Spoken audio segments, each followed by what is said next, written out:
This place right here is Urban Neighborhood Educational Technology for You. It's a nonprofit organization that bridges the divide between technology and the community. We do workforce community programs here, as well as having an after-school program. So today we have children who, because school is closed, we're open and we are essential workers, and we work with our students so that they can continue their education even though school is closed. I was born and raised in a NYCHA development, and my mom was a single mom. And one of the things she told us was to make sure we go to high school to graduate, go to college, get married, and then have children.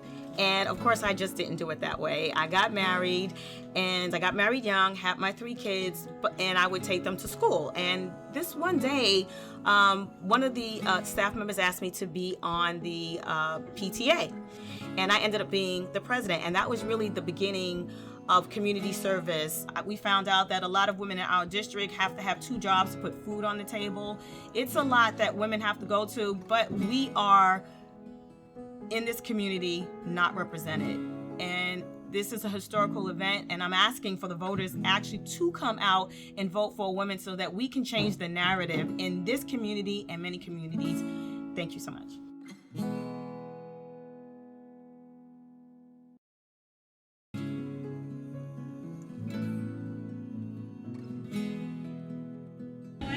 All right, Mr. Reilly, come on in. Co-op City is like a borough within our community. It's a community that has tons of residents, over 30,000 residents in this area, and we wanted to make sure that there was a testing site that they'll be able to walk in and get tested.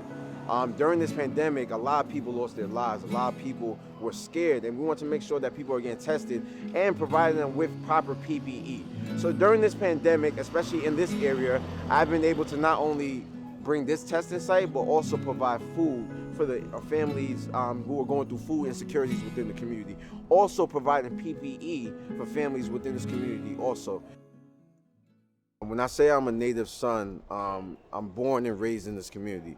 There were so many times where I was straying down the wrong direction, and there was a mentor, there was an organization, there was a program that kept me on the right path. I lost my father at 7 years old to the prison system in front of my face, and I really thought that's the same direction I was going as a young black man. And I want to bring the same love, mentorship, hope, and opportunity that my community has given me back to my community. Do you live in the Northeast Bronx? If you live inside this blue line on the map, then you can vote in the special election to replace expelled City Council member Andy King. Election day is December 22, but the polls are open as early as December 12th at certain hours. By voting, you get to choose District 12's next representative in the City Council.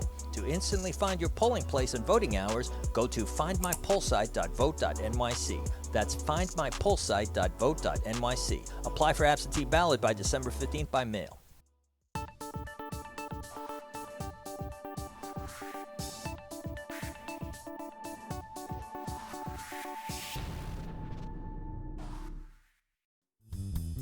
The views and opinions expressed in this program are those of the participants and do not necessarily reflect the views of BronxNet or the program underwriters.